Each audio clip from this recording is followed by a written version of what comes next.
مسلمان ہی نہیں ہوتا۔ صلاح الدین ایوبی اپنے خیمے میں بیٹھے ہیں تو ایک بی بی آ گئی، اس قبیلے کا کوئی شخص مسلمان نہیں ہوتا۔ بی بی آئی، آگے کہنے لگی میرے 4 بیٹے جنگ میں کھو گئے، چھوٹے چھوٹے بچے جنگ میں کھو گئے، مل نہیں رہے، فوجیوں کو حکم دے مجھے میرے بچے تلاش کر کے دیں۔ صلاح الدین ایوبی نے جھٹ پٹ سر پہ امامہ باندھا، نیزہ پکڑا، سینے بند باندھا، اپنے جبے کو سمیٹا اور باہر کہنے لگی تو کدھر جا رہا ہے؟ کہنے لگا میں خود تیرے بچے تلاش کر کے دوں گا۔ صلاح الدین چند سپاہی ساتھ ہے، گلی گلی نکلے، گلی گلی فجر کے نکلے، اثر ہو گئی، تھک گئے، 2 نمازیں صحرا میں پڑھی، جنگل کے اندر پہنچے تو ایک کونے میں 4 بچے ایک جگہ ڈرے اور سہمے ہوئے بیٹھے ملے۔ صلاح الدین ایوبی اٹھا کے لائے، ماں کو کہنے لگے تیرے بچے ہیں، نکلا اس لیے تھا کہ میرے نبی نے فرمایا بچے جدا ہوں تو ماں کو درد بڑا ہوتا ہے، اور میرے رسول نے فرمایا تھا جب جنگ کرنے جاؤ تو کھیت برباد نہ کرنا، فصلیں تباہ نہ کرنا، بچوں کو ماں سے جدا نہ کرنا۔ فرمایا میں سوچ رہا تھا تیرے بچے کہیں میری وجہ سے جدا ہو گئے تو مصطفیٰ کو جواب کیا دینا؟ فرمایا تیرے بچے ڈھونڈ کے لایا ہوں۔ بچے ماں کے پاس آنے لگے تو ماں نے بڑے بیٹے کے منہ پہ تھپڑ مارا، کہتا ہے اماں کیا ہوا؟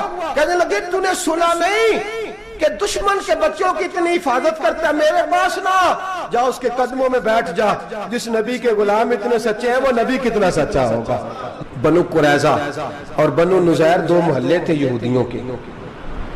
یہودیوں نے بڑی عہد شکنی کی تو نبی پاک صلی اللہ علیہ وسلم نے ان کو بے دخل کر دیا، مدینے سے نکال دیا، مدینہ منورہ سے۔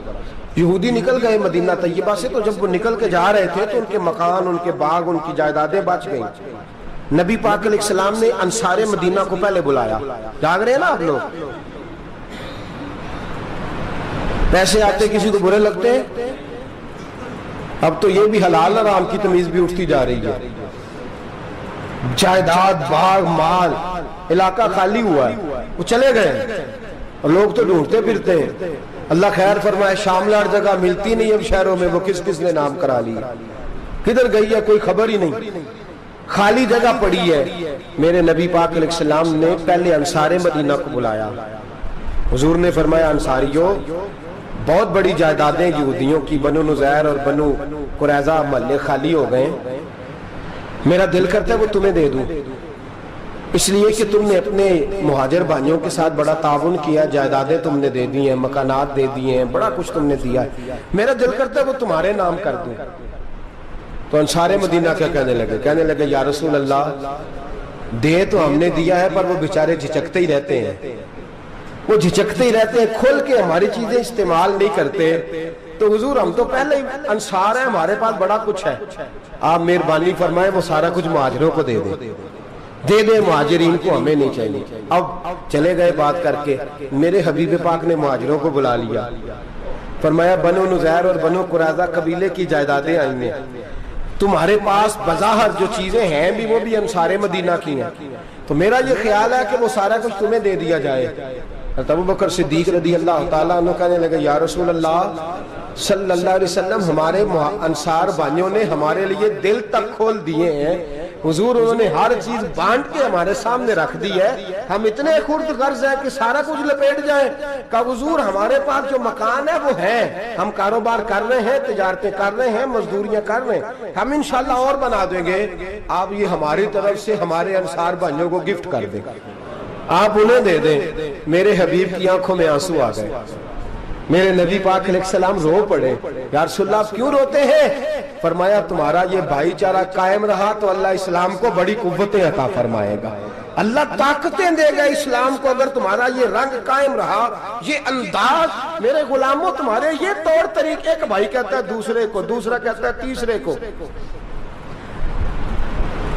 مسلمانوں کی نا ایک تعداد لڑتے لڑتے لڑتے لڑتے دور چلے گئی، تاتاریوں نے قید کر لیا، 4 مسلمان تھے، تبلیغ کرنے گئے، جنگ کرنے گئے، جہاد کرتے کرتے کافروں سے لڑتے لڑتے تاتاری قوم میں چلے گئے، وہاں قید کر لیے گئے تو سزائے موت کا حکم ہوا، 4 بزرگ تھے، سزائے موت کا حکم ہوا تو تاتاری بادشاہ جو تھا وہ بڑا خلاف تھا، بڑا سخت مخالف تھا مسلمانوں کے، اس نے کہا کہ ان کو جب پھانسی دینا نا مسلمانوں کو تو میرے سامنے دینا۔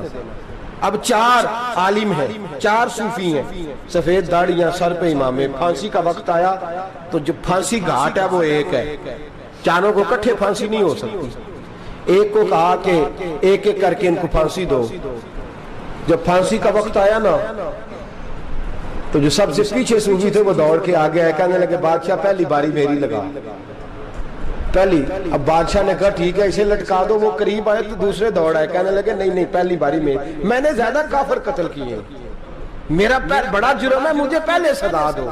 ان کو پھانسی دینے لگے تو تیسرے آ گئے, کہنے لگے نہیں یہ تو میرا قتل کرتا تھا, رستے میں بتایا کرتا تھا, ڈھونڈ کے میں بتلاتا تھا کہ یہاں زیادہ تعداد ہے, مجھے پہلے پھانسی دو.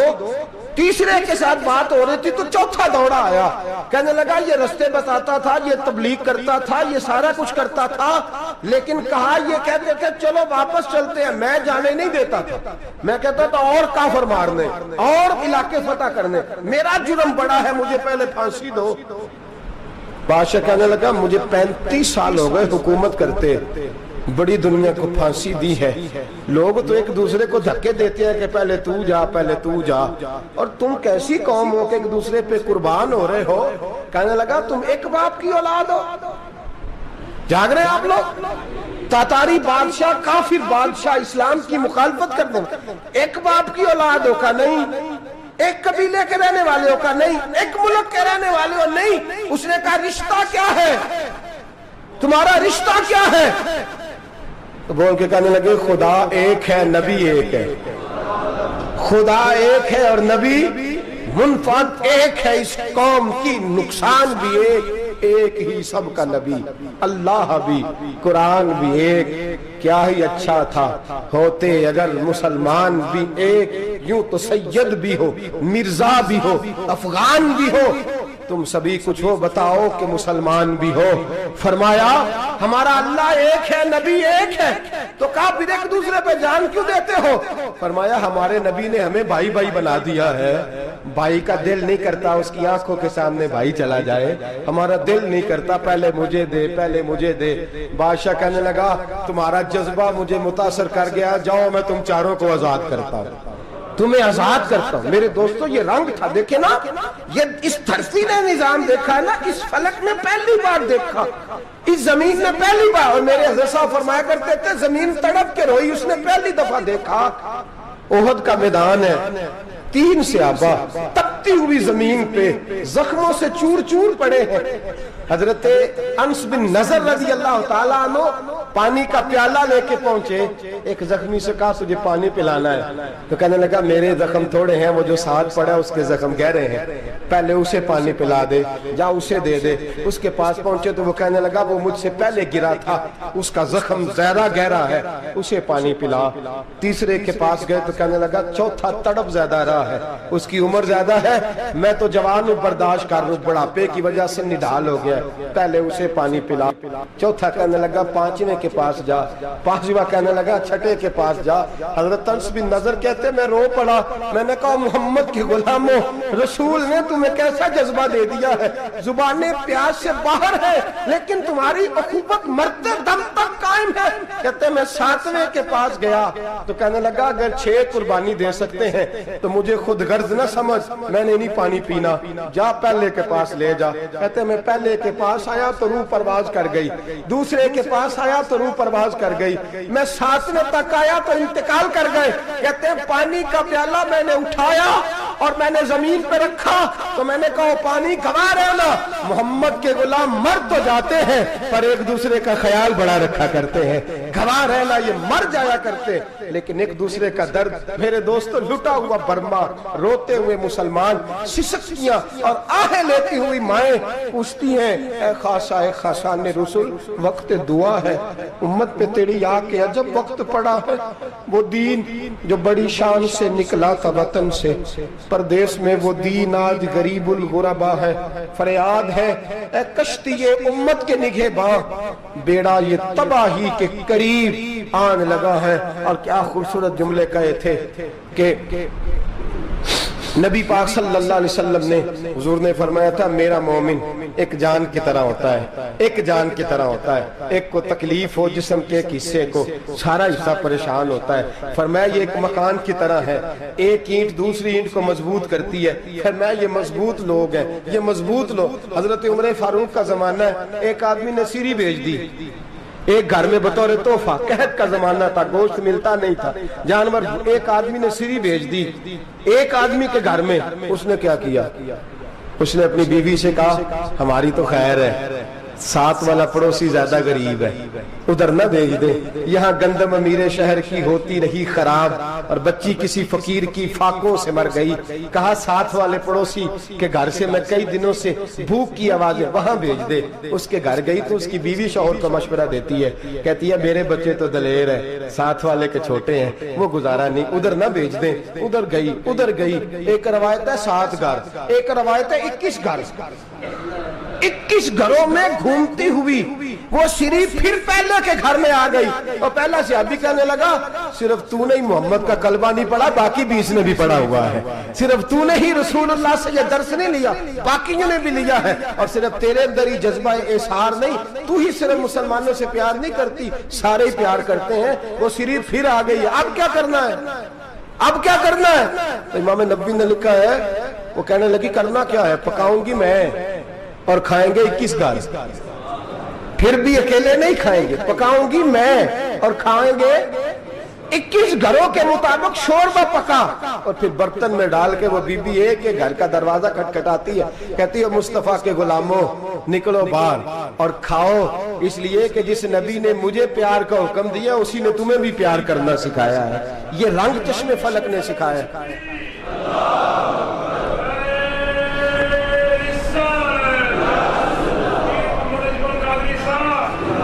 آپ کی بڑی مہربانی، زندہ باد وہی ہے جس کو اللہ رسول زندہ باد فرمائے، بڑی مہربانی، اللہ جزا دے۔ عرض یہ کرنے جا رہا تھا کہ رسول کریم صلی اللہ علیہ وسلم نے یہ پیغام دیا امت کو، فرمایا دیکھیں نا کتنے بڑے لفظ ہیں، یہ نہیں فرمایا دوزخ میں جائے گا، یہ نہیں فرمایا کہ اسے جہنم کی سزا ملے گی، میرے نبی نے فرمایا میں اسے مومن مانتا ہی نہیں، میں اسے مسلمان اپنا مانتا ہی نہیں۔ حضور کسے؟ فرمایا جو پیٹ بھر کے کھاتا ہے اور اس کا ہمسایہ بھوکا سو جاتا ہے، میں مومن ہی نہیں مانتا۔ سزا تو تب ملے گی نا کہ جب میں کسی سزا کا اعلان کروں، میں مانتا ہی نہیں، وہ میرا ہے ہی نہیں، خود پیٹ بھر کے کھا رہا ہے، ہمسایہ اس کا بھوکا، میں نہیں مانتا۔ انما المؤمنون اخوہ، مومن بھائی بھائی، میں مانتا ہی نہیں اسے۔ اور میرے حبیب پاک اتنے بڑے لفظ حدیث میں اور کہیں نہیں ملیں گے آپ کو، اتنے بڑے جملے کہیں نہیں ملیں گے۔ میرے نبی پاک نے فرمایا اللہ کہے گا قیامت کے دن، کون؟ اتنے بڑے لفظ حدیثوں میں ملتے نہیں جتنے یہ ہیں۔ حضور نے فرمایا رب فرمائے گا بندے سے کہ میں تیرے پڑوس میں بھوکا تھا، تو نے مجھے روٹی کیوں نہیں کھلائی؟ کون کہہ رہا ہے؟ اللہ کہہ، میں بھوکا تھا تو نے روٹی نہیں دی، میں ننگا تھا تو نے کپڑا نہیں دیا، میں پیاسا تھا تو نے پانی نہیں پلایا، میں بیمار تھا تو تیمارداری۔ یا اللہ نہ تو کھاتا ہے، نہ پیتا ہے، نہ کپڑا پہنتا ہے، نہ تو بیمار ہوتا ہے، لا تاخذہ سنۃ ولا نوم، تجھے بیماری آتی نہیں، اونگ نیند نہیں آتی، میرے مالک تو میرے پڑوس میں تھا۔ تو حضور فرماتے ہیں رب فرمائے گا وہ جو بندہ تیرے پڑوس میں بھوکا تھا تو بندہ تو میرا ہی تھا نا، وہ جو بندہ تیرے پڑوس میں ننگا تھا تو بندہ تو میرا ہی تھا نا، وہ جو تیرے پڑوس میں پیاسا تڑپتا رہا تو وہ میرا ہی بندہ تھا، تو دوائی لینے جائے تو بڑے اسپتال میں اور اس بیچارے کو 20 روپے پرچی کے بھی میسر نہ آئے تو میرا ہی بندہ تھا۔ میرے دوست خیال کر اور یاد رکھ، یہ جو ہمسائے ممالک میں ظلم ہوتے ہیں، زیادتیاں ہوتی ہیں، ہمارے گھر کا پنکھا اچھا چلتا ہے، ہم جلوس اس وقت نکالتے ہیں جب ہماری لائٹ بند ہوتی ہے، ہم جلوس اس وقت نکالتے ہیں جب ہمارا ایسا جو ہمیں تنگ کرتا ہے، ہم اس وقت درد محسوس کرتے ہیں جب ہمارے گھر تک آگ آ جاتی ہے۔ یہ جو باہر آگ جل رہی ہے یہ تیرے گھر بھی آ سکتی ہے، یہ جو باہر فساد ہو رہا ہے یہ تیرے دروازے تک آ سکتا ہے۔ میرے رسول پاک نے ایک جان، مسلمان کو ایک جان قرار دیا۔ مجھے بتائیے انگلی کو کٹ لگ جائے، مسلمان ایک جان ہے نا، انگلی کو لگ جائے کٹ، دماغ کہتا ہے میں نے نہیں سوچنا اس کے بارے میں نے اس کے درد کو محسوس ہی نہیں کرنا، انگلی کی درد ہے انگلی جانے، اس کا کام جانے، ایسے ہی ہوتا ہے نا۔ بولے پیروں سے کہتے ہیں، انگلی کہتی ہے چل ڈاکٹر کے پاس، پیر کہتے ہیں نہیں میں نے نہیں جانا، انگلی کا کام ہے انگلی جائے، ایسے ہی ہے نا۔ دل سے کہتے ہیں تو تڑپ تھوڑا سا، انگلی کو درد ہے، کہتے میں کو تڑپوں، انگلی کا ماما انگلی جانے، اس کا کام جانے۔ ٹیلی فون کرنا ہے ڈاکٹر صاحب کا پتہ کرنا ہے تو کان کہتے ہیں میں نے نہیں بات سننی ڈاکٹر صاحب کی، زبان کہتی ہے میں نے نہیں بولنا، انگلی جانے، ایسا ہوتا ہے۔ پیر احتجاج کرتے کہ میں نے ڈاکٹر کے پاس، میں کچھ چکر کھاتا پھروں ڈاکٹر کی دکان کی، انگلی کو درد ہے انگلی جانے، ایسا ہوتا ہے۔ بھئی میرے رسول پاک نے فرمایا مسلمان ایک جان ہے، تو درد برما کے مسلمانوں کو ہو رہا ہے تو پاکستانی کہہ رہے ہیں کوئی بات نہیں، وہ جانے ان کا کام جانے، ایک جان ہے نا، درد ہونا چاہیے، تکلیف ہونا چاہیے۔ پھٹے پہ باتیں ہوتی ہیں اس موضوع پہ، اسمبلی پہ گفتگو ہوئی ہے اس موضوع پہ، آپ کی صوبائی اسمبلیاں اس موضوع پہ بولی ہیں، آپ کے کونسل اس موضوع پہ بولے، ہم تو اپنی اپنی سیاستیں، اپنے اپنے تماشے، اپنے اپنے چکروں میں لگے ہوئے۔ وہ دریا کے اندر سسکتے مسلمان، بنگالی کہتے ہیں ہمارے نہیں، برمی کہتے ہیں ہمارے نہیں، پاکستانی کہتے ہیں ہمارے نہیں، ترکی کہتے ہیں وہ کس کے ہیں؟ وہ کس کے ہیں؟ وہ اللہ کے بندے ہیں، محمد عربی کے غلام ہیں صلی اللہ علیہ وسلم۔ لیکن میرے دوستو کیا ہمیں کیا غرض ہے، وہ جانے ان کا کام جانے۔ یہ جب تیرے پیروں تک آگ آئے گی پھر تجھے پتا چلے گا یہ بڑی سخت آگ ہے۔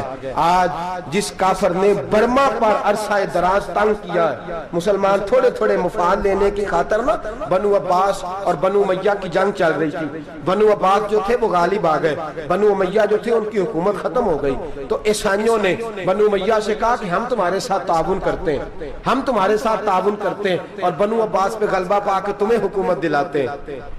بنو امیہ بڑی جدوجہد کر رہے تھے بادشاہی کے لیے، لیکن انہوں نے کہا کہ ہم لڑ رہے ہیں، کوشش کر رہے ہیں، لیکن ہمیں کسی کافر کی مدد کی ضرورت نہیں، ہم جتنا مرضی لڑیں لیکن کافروں کے ہاتھوں بنو عباس کو مروانے کو ہم تیار نہیں ہیں۔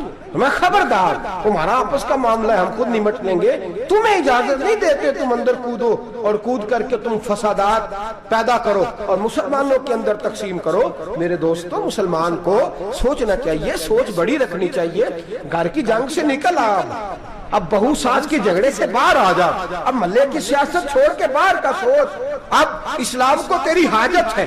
اب پوری دنیا جب مسلمان کو دیکھے نا، فیس بک یوز ہوتی ہے، اس پہ نوجوان جب اسلام کی بات کرنے لگے گا، اس پر جب بڑا اسلام کی بات کرنے لگے گا، پوری دنیا میں پیغام جائے گا کہ مسلمان اب جاگنے لگا ہے، مسلم خابیدہ بیدار ہونے لگا ہے، اب اس کی آنکھیں کھلنے لگی ہیں، اب یہ اپنے مذہب کی بات کرتا ہے، اب یہ اپنے ملک سے، صوبے سے، برادری سے نکل کر بولتا ہے، اب یہ کہتا ہے کہ بازو تیرا توحید کی قوت سے قوی ہے، اسلام تیرا دیس ہے، تو مصطفی ہے، اب یہ بڑی سوچ رکھتا ہے، اب یہ عالمی بات کرتا ہے۔ میرے دوستو ہمارا تو حال یہ ہے، امام اعظم ابو حنیفہ کا فتویٰ ہے، آپ فرماتے ہیں جو مولوی عالمی حالات سے باخبر نہ ہو وہ جمعے کی تقریر نہ کرے، وہ مسلمانوں کی رہنمائی نہیں کر سکتا۔ عالمی حالات سے جو خبردار نہ ہو، تو جس کو چھٹی ہو جائے تو نے ختم نہیں پڑھا، دوڑ جا مسجد سے، تو ختم نہیں پڑھتا ہمارے، تجھے پتہ ہی نہیں تو کہاں رہتا ہے، بھاگ جا، وہ عالمی حالات پہ بات کرے گا، کیونکہ بیچارے کو تو پتہ ہے میری سویرے چھٹی ہو جانی، سیاست کا لفظ چھیڑا نہیں تو میں گیا نہیں۔ یاد رکھے وہ جو بیداری ہے، وہ جو اعلیٰ ظرفی ہے، وہ جو بڑی سوچ ہے، وہ جو ملت کی سوچ ہے، وہ جو قومیت کی سوچ ہے، وہ جو آگے بڑھنے کا زاویہ ہے، وہ تو اندر، اقبال کہتا ہے گلا تو گھونٹ دیا اہل مدرسہ نے تیرا، گلا تو گھونٹ دیا اہل مدرسہ نے تیرا، تجھے تو مدرسے والوں نے پلیٹ پکڑا دیا ہے کہ جا سویرے لنگر کٹھا کر کے لا اور دوپہر کو روٹیاں مانگ کے لا اور دیکھ آج مرا کون ہے، ختم کس کا پڑھنا ہے، تو گلا تو گھونٹ دیا اہل مدرسہ نے تیرا، اب کہاں سے آئے گی صدا لا الہ الا اللہ، تو گھونٹ دیا تیرا گلا، تو کیسے بڑی بات کرے گا؟ بڑی بات کے لیے بڑی سوچ چاہیے، بڑی تگودو چاہیے، بڑی کوشش چاہیے، بڑا حوصلہ چاہیے۔ مسلمان چھوٹی چھوٹی لڑائی میں، چھوٹی چھوٹی جنگ میں، ایک دکاندار دوسرے دکاندار سے لڑ رہا ہے، گلی والا دوسری گلی والی سے لڑ رہا ہے، محلے والا محلوں پہ اعتراض، ایک شہر میں رہنے والے میں نے دوسرے محلے پہ اعتراض کرتے دیکھے، یقین کریں ایک شہر میں رہنے والے، علاقے میں بسنے والے کہتے ہیں بھائی توبہ ہے اس محلے تو اللہ ہی بچائے، لا حول ولا قوت۔ وہ جو تقسیم در تقسیم کی سوچ ہے، اس نے چھوٹے چھوٹے ٹکڑوں میں مسلمانوں کو بانٹ دیا ہے، چھوٹی چھوٹی تقسیم ہے، چھوٹا چھوٹا ہمارا مزاج ہے، چھوٹی سوچ ہے، بڑی سوچ کی بات سنیے۔ صلاح الدین ایوبی، جاگ رہے ہیں نا آپ لوگ، تو آخنا حضرت صاحب ایڈی وڈی گل چھیڑ چھڑی ہے، یہ مطلب ہی کون نہیں، کنے برما جانا ہے تو کنے مدد کرنی ہے، میں تو بھائی فریضہ سر انجام دے رہا ہوں۔ میرے نبی نے فرمایا برائی کو یا ہاتھ سے بدل، ہاتھ سے نہیں بدل سکتا تو زبان سے تو بولنا، تو میں معذور ہوں، کمزور آدمی ہوں، ہاتھ سے بدلنے کی طاقت نہیں رکھتا، تو دوسرے درجے پہ تو مجھے عمل کرنے دو نا۔ اثر کرے نہ کرے سن تو لے میری فریاد، نہیں ہے داد کا طالب یہ بندہ آزاد، رونے تو دو، تڑپنے تو دو، آہیں تو بہانے دو، سسکیاں تو لینے دو، مار کھائیے تو تڑپنے تو دو۔ وہ قرآن پاک برما میں پابندی لگی ہے تو میں یہاں سوچنے لگا ہوں کہ وہاں تو پابندی لگی ہے، یہاں پہلے ہی لوگ کوئی نہیں پڑھتی۔ معاذ اللہ تعالیٰ حالات دن پہ دن مسلمانوں کے لیے ایک ایک کر کے، افغانستان میں جو آگ لگی تھی پھر وہ عراق میں بھی لگی، پھر وہ لیبیا میں بھی لگی، پھر وہ مصر میں بھی لگی، پھر وہ یمن میں بھی لگی، سعودی عرب میں دھماکے ہوئے، میرا دل تڑپا ہے، مجھے پریشانی ہوئی، میں بچے پاس تھے، میں بڑا ڈسٹرب ہوا، میں نے کہا یار یہ ہمارا سب کا اجماعی عقیدت کا مرکز ہے، ہم کم از کم ہزار اختلاف کے باوجود کہا کرتے تھے کہ عرب میں امن ہے یار، وہاں سکون ہے، وہاں دکانیں کھلی چھوڑ کے لوگ چلے جاتے ہیں، وہاں بھی فساد ہونے لگا، وہاں بھی آگ بڑھ گئی ہے، لیکن ہم صرف چھوٹی چھوٹی کر کے جب آگ بجھانے کی کوشش کریں گے اس وقت آگ نہیں بجھے گی، جب ہر آدمی اپنے پیالے میں پانی لے کے آئے گا، ہر شخص اپنے گھر کی نل چلائے گا، ہر شخص نلکا چلائے گا اور پانی نکال کے یہ آگ بجھائے گا، تب یہ آگ بجھے گی۔ ہر آدمی کو کردار سوچ بڑی کریں، نظریہ بڑا کریں، ملت کی بات کریں، مسلمان ہو کے سوچیں، مسلمان ہو کے سوچیں، خدا را نکلیں یہ گھر کے جھگڑوں سے، تھوڑی دیر کے لیے اپنے آپ کو بڑا کریں، بڑی سوچ آپ بنائیں، جب دوستیاں لگائیں، یارانے لگائیں، پھر چھوٹے موٹے حساب سے بچیں۔ بابا بلے شاہ صاحب فرماتے کورے ورک کتاب نہیں ہوندے، کورے ورک کتاب نہیں ہوندے، پتھر دل گلاب نہیں ہوندے، او بلیا یاری سوچ کے لائیں، یارا نال حساب نہیں ہوندے۔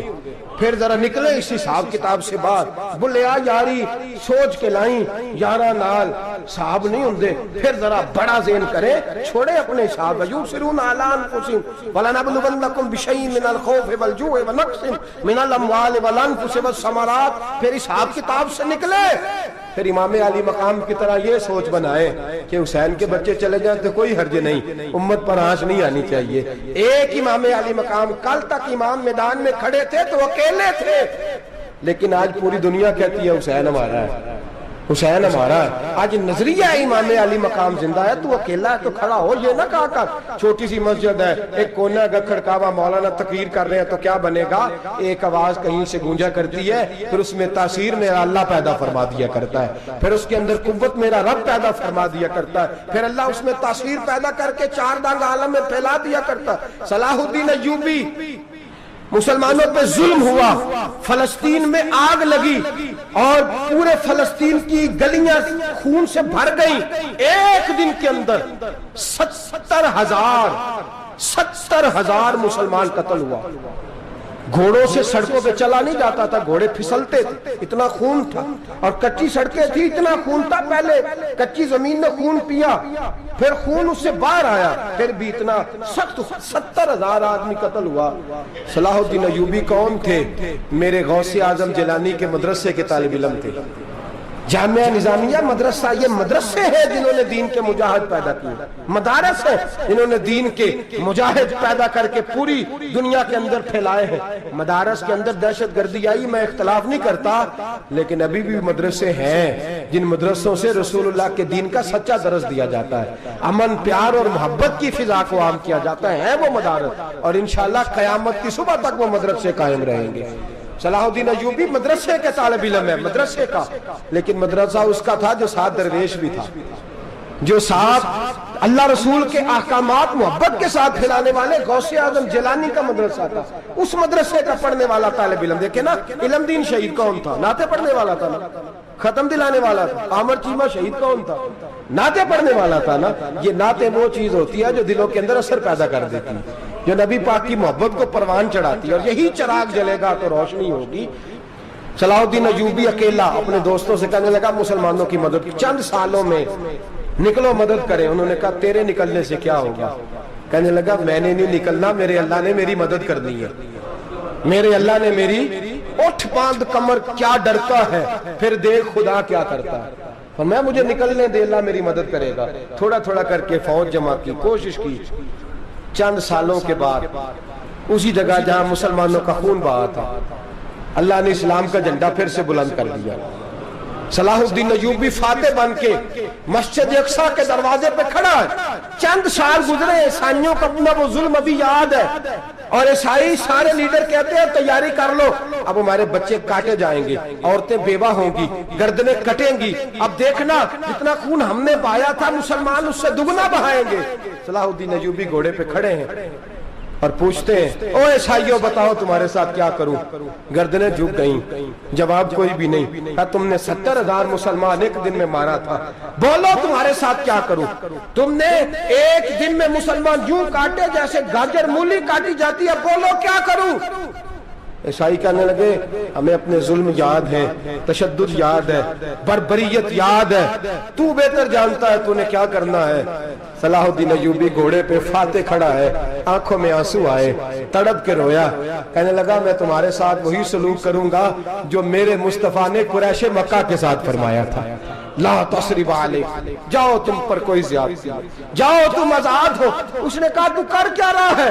کہنے لگا میں کیا کروں، میں اس محمد کا ماننے والا ہوں جس نے معاف کرنا سکھایا ہے صلی اللہ علیہ وسلم. میرے پیروں میں زنجیر ہے رسول اللہ کی غلامی کی، جاؤ تم آزاد ہو.